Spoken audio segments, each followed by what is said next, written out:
Good morning, students. We are now going to continue with the poem The Inchcape Rock. The 10th stanza.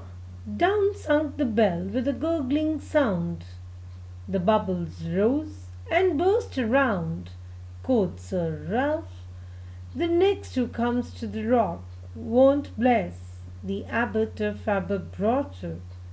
In this stanza, the bell of Inchcape sinks in the water, causing bubbles to rise and burst on the surface. Sir Ralph predicts that the next sailor who comes to the Inchcape will not ask for any blessing for the abbot, for they will have nothing to thank him for. 11th stanza. Sir Ralph the rover sailed away, he scoured the seas for many a day, and now grown rich with plundered store, he steers his course for Scotland's shore. In this stanza, Sir Ralph sails away from Inchcape Rock, does his job of a pirate for quite some time, and then with his loot he proceeds again towards Scotland. Stanza 12. So thick a haze overspreads the sky, they cannot see the sun on high. The wind hath blown a gale all day, at evening it had died away. In this stanza, there is a thick haze all over the sky, and the sun has become invisible. While there had been a strong wind blowing previously, it was all but gone by the evening. Stanza 13.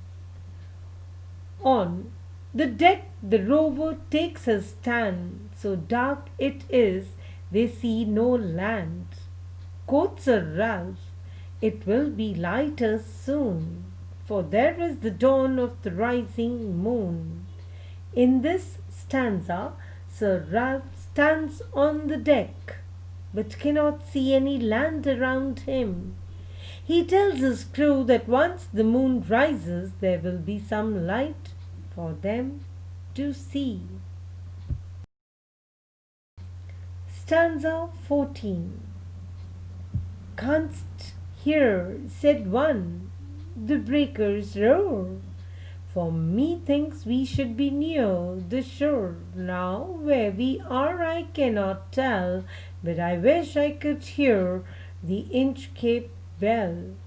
In this stanza, one member of Sir Ralph the rover's crew says that they must be near the shore, since one can hear the waves breaking somewhere nearby. However, without the Inchcape bell, it is impossible to figure out their exact location. Stanza 15.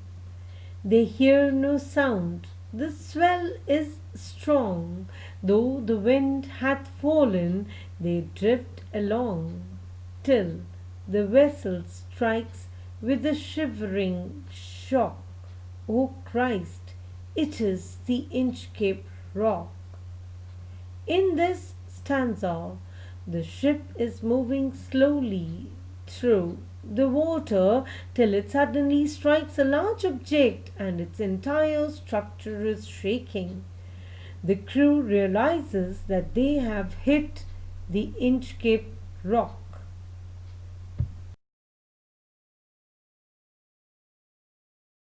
Stanza 16. Sir Ralph the rover tore his hair, he cursed himself in his despair. The waves rush in on every side. The ship is sinking beneath the tide. In this stanza, Sir Ralph has lost all hope and taken to insulting himself and cursing himself as the ship starts to sink with the high tide. Stanza 17. But even in his dying fear, one dreadful sound could the rover hear, a sound as if with the Inchcape bell the devil below was ringing his knell. In this stanza, Sir Ralph hears the devil tolling the bell that signals his death as his ship is sinking. Dear students, I am now going to briefly tell you about the literary devices used in the poem The Inchcape Rock.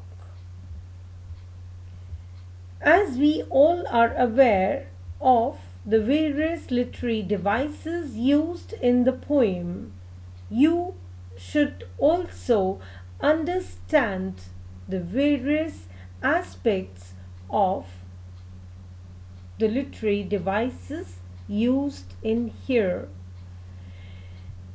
The various literary devices used in this poem are alliteration, personification, metaphor. So, let us understand how the poet has used metaphor.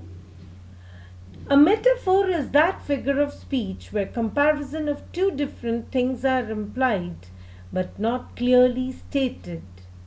Example of metaphor in the poem is given as a sound as if with the Inchcape bell the devil below was ringing his knell. The Inchcape Rock here is written in the form of a ballad, and the poetic device that actually gives a meaning here is that as you sow, so shall you reap, is the moral lesson that is conveyed in this poem. For personification, the poet has used the aspect that when a non-human is given the qualities or the abilities normally owned by humans. In Robert Southey's poem, The Inchcape Rock, he uses personification to describe spring. He felt the cheering power of spring. And for alliteration, where there is a repetition of a consonant sound, we understand that the literary device alliteration is used. So children, you need to pick out the examples on your own, as we have already done this literary device in the poems done earlier.